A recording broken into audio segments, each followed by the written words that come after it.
mañana, 21 minutos. Estamos con esta temperatura en la ciudad de Mar del Plata. 18 grados 2 décimas la temperatura. El cielo en Mar del Plata está parcialmente nublado. Máxima para hoy 21 grados. Bueno, Milei, decíamos, va a llamar a sesiones extraordinarias para tratar un paquete de reformas y leyes clave para el inicio de su gobierno. Vamos a hablar con Raúl Timerman, analista político. Está en línea. Hola, Raúl, buen día. Buen día, ¿qué tal, María? ¿Cómo están ustedes en Mar del Plata? Bien, Raúl, la verdad que bien, un fin de semana precioso, tuvimos muy lindo, la verdad que mucho sol, 32 grados y un poquitito más también, así que... Ya está yendo gente a pasar el fin de semana a Mar del Plata y ver de reservar para las vacaciones. Sí, la verdad que sí, dentro de la crisis que hay no nos podemos quejar porque hay movimiento turístico, uno puede pensar que la recesión lógicamente va a impactar de lleno, pero la gente necesita esparcimiento y se vuelca a gastar en turismo, ¿no? Así es. Bueno, incluso está el plan ese de turismo, de previaje, que a lo mejor hay gente que lo ha utilizado. Sí, claro que lo aprovecharon. Justamente, bueno, para las elecciones teníamos ese fin de semana largo de turismo. Pero bueno, sí. se pinchó un poco por el tema electoral, ¿no? Así es. Muchos con responsabilidad dejaron de viajar y está bueno que así sea, Raúl. Cuéntenos, ¿de qué manera impacta la llegada de Milei a la política, al gobierno? Bueno, el impacto final todavía no lo conocemos, porque hasta ahora lo que hubo ganó muy bien las elecciones. En el balotaje, la oposición se vio favorecida por este sistema electoral de pasos generales y balotaje. ¿Por qué? Porque pudo ir seleccionando a aquel que iba a enfrentar al oficialismo. Ustedes fíjense que en las PASO, Patricia Bullrich, dentro de Juntos por el Cambio, le gana a Horacio Rodríguez Larreta, y después cuando va a las generales, Javier Milei le gana a Patricia Bullrich y entra Javier Milei como representante de la oposición al balotaje. Rápidamente, a los 2 días, obtiene el apoyo de Mauricio Macri y Patricia Bullrich, que es el apoyo no de Juntos por el Cambio, pero sí explícitamente el apoyo del PRO. Había gente en Juntos por el Cambio, Horacio Rodríguez Larreta, el radicalismo y la coalición cívica, que no se sentían representados sus dirigentes por ese apoyo que se le había dado a Javier Milei. Pero se ve que los electores de esos espacios políticos lo han votado a Javier Milei, porque si no, no hubiera sacado la cantidad de votos que sacó. O sea que prevaleció en el electorado un deseo de cambio concreto en el cual sabían lo que no querían seguir así.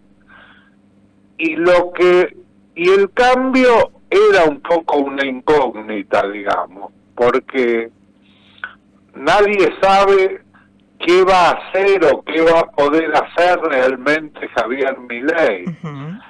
La República Argentina, en los 40 años de democracia, sufrió en un determinado momento un cambio drástico, que fue durante el menemismo, cuando se implantó el plan Bonex, la privatización, el cierre de reparticiones públicas, la venta de inmuebles del Estado, el cierre de ramales ferroviarios, la convertibilidad. Ese periodo hubo un gran cambio respecto al modo de hacer política y manejo del Estado en la Argentina. Para eso, Menem tampoco tenía mayoría en las cámaras y necesitaba la aprobación de leyes que le permitieran hacer eso. En lugar de presentar leyes tema por tema, lo que hizo fue presentar 2 leyes ómnibus de una sola vez. Una ley se llamaba Reforma del Estado y la otra se llamaba Emergencia Económica. Sí. Son las famosas leyes DROMI. fue Roberto José Dromi el que diseñó esas leyes. Y esas leyes se aprueban en el año 89, un 17 de agosto del 89 se aprueban, el 18 de agosto se promulgan al día siguiente y el 23 de agosto se publican, y ahí empieza la gran transformación del menemismo que duró del 89 al 99. Ujú. Ahora, para lograr la aprobación de esas leyes tuvieron que pasar varias cosas. Primero, el país tenía que estar en un estado, había una hiperinflación de por medio, digamos, había una crisis económica fuertísima, un fuerte nivel de desocupación, y pudo hacer una negociación. Ingredientes que tenemos ahora también. Sí, no completos, pero pueden llegar a estar rápidamente. No están todos, porque ahora la situación es un poco diferente. Hay inflación persistente, pero no hay una hiper. Hay ocupación, pero los salarios no alcanzan para llegar a fin de mes. Digamos, es una situación un poco diferente, pero de cualquier manera, en cualquier momento se pueden dar las condiciones de profundización de la crisis para que eso sea necesario. ¿Y usted Ahora bien, ¿qué es lo que está pasando? Primer punto, la oposición que perdió el peronismo tiene una posición fuerte en el Parlamento, tanto en diputados como en senadores, tiene sindicatos, tiene movimientos sociales, tiene gobernadores y tiene intendentes. O sea, que para poder aplicar ese paquete de medidas que se pretende va a haber que hacer una negociación, y en esa negociación, como en toda negociación política, lo que se negocia son recursos. Y va a haber que, bueno, negociar esos recursos. ¿qué recursos se negocian, Raúl? Bueno, los recursos que se negocian son, en el caso de las provincias, no tocar la coparticipación y mantener determinados fondos que otorga el Estado Nacional fuera de la coparticipación. Y hablo de una provincia en particular, la de Buenos Aires. O sea, yo te apoyo, pero yo te apoyo sí.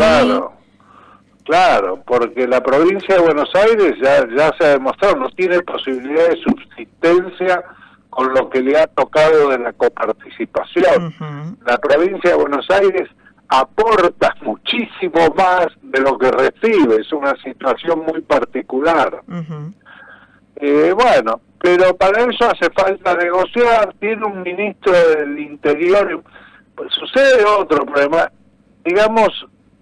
Yo creo que Javier Milei, el presidente electo, ha encarado este proceso de transición con cierto grado de desprolijidad, digamos. Aparecen muchos funcionarios, muchos que van a ser funcionarios y de pronto renuncian antes de asumir. Hace declaraciones en entrevistas periodísticas que a mí me parecen, incluso las he visto 2 o 3 veces, y por la actitud corporal, por la manera de responder, me parecen improvisadas.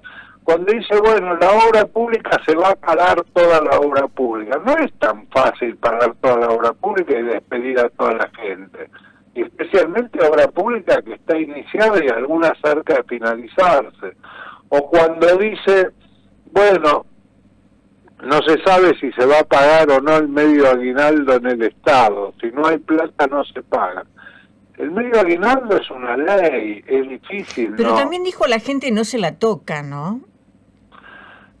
Dijo, el ajuste lo va a pagar la casta política y no la gente de bien. Esas fueron las palabras textuales sí, tal cual. que dijo. Bueno, vamos a ver si eso ocurre. Claro, es que estamos viendo qué es lo que va a ocurrir porque en realidad todavía no es gobierno, ¿no? Todavía no es gobierno y todavía no hay ni siquiera gabinete, digamos. Ahora, de eso quería preguntarle, o sobre eso quería preguntarle, Raúl, en la conformación del gabinete de Milei estamos viendo ya figuras extrapartidarias, ¿no? Ya es un hecho que Scioli va a seguir, como estaba leyendo recién, embajador en Brasil, embajador en comisión. Muy posible. Lo confirmó Diana Mondino. Ella lo confirmó. Diana Mondino confirmó que Daniel Scioli va a continuar como embajador en Brasil en comisión. Perfecto. No nos olvidemos de una cosa. Los embajadores son embajadores del país, no son embajadores del gobierno. Y el caso particular de Daniel Scioli lo ha demostrado muy bien. ¿Por qué?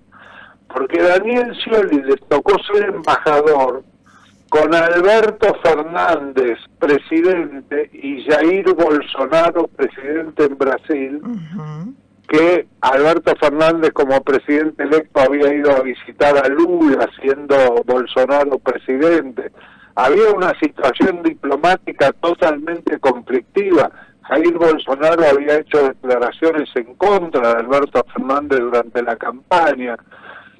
Y sin embargo Daniel Scioli logró llevar la relación de tal manera que Argentina pudo incrementar la exportación de productos de economías regionales de prácticamente todo el país. Después asume Lula y se hace un poco más fácil porque entre Lula y Alberto Fernández había afinidad ideológica. Pero ahora ganó Milei y nuevamente Lula es presidente. Milei ha hecho declaraciones en contra de Lula que se ve que Diana Mondino buscó arreglar todo ese entuerto y llevó una carta de invitación, etcétera, etcétera. Pero nuevamente demostró Daniel Scioli que él es un embajador del país, no es embajador de un gobierno. Y yo creo que es bueno, ha sido un excelente embajador, ojalá sea el ejemplo para el resto de los embajadores. Pero también es verdad que hay otra gente que se está incorporando, como el hecho de Caputo, que viajó a Estados Unidos, Luis Caputo con el presidente electo, y él ha sido ministro de Economía o secretario de Finanzas, presidente del Banco Central durante la gestión de Macri.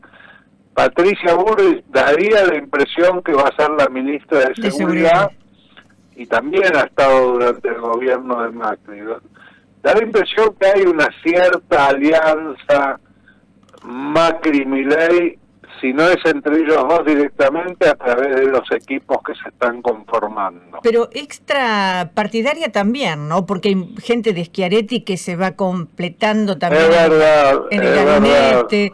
O sea, es verdad, gente de Schiaretti que ha sido llevada al ANSES, lo que produjo, digamos, fue reemplazada a la que parecía que iba a ser, que era Carolina Píparo, por Giordano, que trabajó en finanzas o que estaba trabajando en finanzas con Schiaretti. Sí, daría la impresión que incluso se habla de la posibilidad de Randazzo como presidente de diputados, se habla de la incorporación de gente que viene de otras administraciones, y también hay gente propia de la Libertad Avanza, básicamente, que venían de Aeropuertos Argentina 2000, como Guillermo Francos, que es ministro del Interior, que ha tenido experiencia durante el gobierno de Daniel Scioli en la provincia de Buenos Aires. Era en la primera gestión de Scioli, fue presidente del Banco Provincia. También está Cunio Libarona también en justicia fue confirmado, o sea, prácticamente está Cunio Libarona, sí. No sé si tuvo actuación pública anterior, fuera de la privada, no lo sé. Pero lo bueno es que haya gente que también trabajó en la actividad privada y no era política, ¿no? Porque si no, siempre nos pasa lo mismo. Volvemos a funcionarios que ya no funcionaron. Sí, hay que ver cuando comienza el gobierno, digamos, cómo se organiza. Tienen que entrar bien organizados. Hay una cosa que se sabía, que era que Javier Milei ganaba el balotaje. Eso se sabía a partir del 23 o 24 de octubre, ya estaba 6 puntos arriba, y después se mantuvo siempre 8, 9, 10 puntos arriba, todo el proceso de campaña del balotaje, lo que daba la posibilidad de conformar equipos, ¿no? Y no entrar en este tira y afloje que se da entre gente que se autopostula seguramente. Bueno, ahora sacaron un servicio de comunicación del presidente electo, digamos, y dicen que la única comunicación válida es la que salga a través de ese servicio. Vamos a ver, se están organizando. Raúl, el hecho de que llame a sesiones extraordinarias para tratar, el paquete de reformas que piensa llevar a cabo, leyes claves para el inicio de gobierno, ¿le parece un acierto?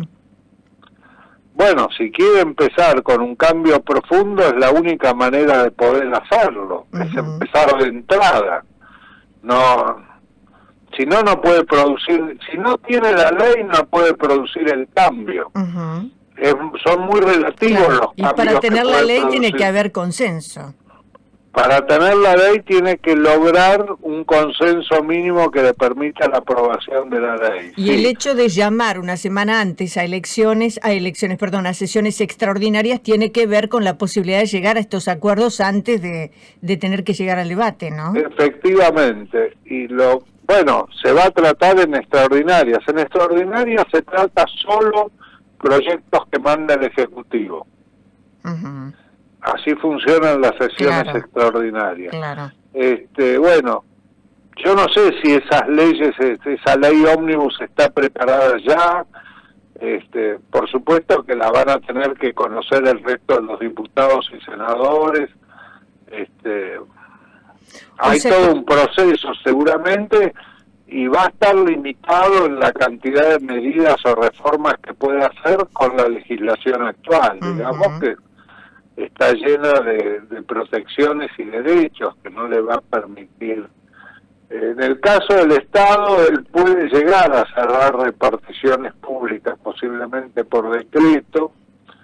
En ese caso, la gente que trabaja en esa repartición pública pasa a disponibilidad durante un año, por lo menos.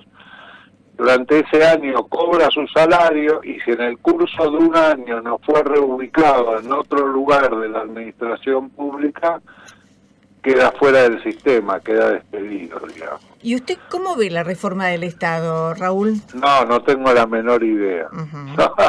No tengo yo estuve leyéndola. Él plantea hacer 8 ministerios, donde absorbe algunos de los ministerios actuales como secretarías de otros. Daría la impresión de que la cantidad de ministerios para un país como la Argentina que tenemos actual, del orden de 20, 21, es excesivo. Pero no sé, no conozco, nadie conoce en profundidad. Yo creo que no está elaborado todavía el plan concreto de en qué va a consistir la reforma y cómo se va a hacer. Lo que fue capaz de presentar las 2 leyes que las tenía preparadas, digamos, con Dromi. Yo no sé si estas están preparadas, no las conozco. Ahora, el Estado tiene... Hace falta una reforma del Estado, hace falta reforma de la justicia.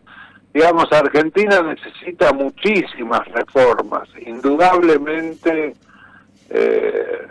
el país no está adaptado a la época y se fue desconfigurando a medida que iban pasando los gobiernos de distintos signos que necesitaban, digamos, cubrir espacios de poder, y iban nombrando gente y creando reparticiones medio millón, gente. Raúl, 500.000 de empleados tiene el Estado, el 71% pertenece a planta permanente, el 26% son contratados y 2% son temporarios.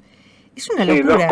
los contratos terminan, digamos, los contratos terminan ahora. Sí, pero bueno. Creo que ni en diciembre, creo que terminaron, ya sabemos en que noviembre. si hubiera ganado Massa, los contratados después quedan en planta permanente.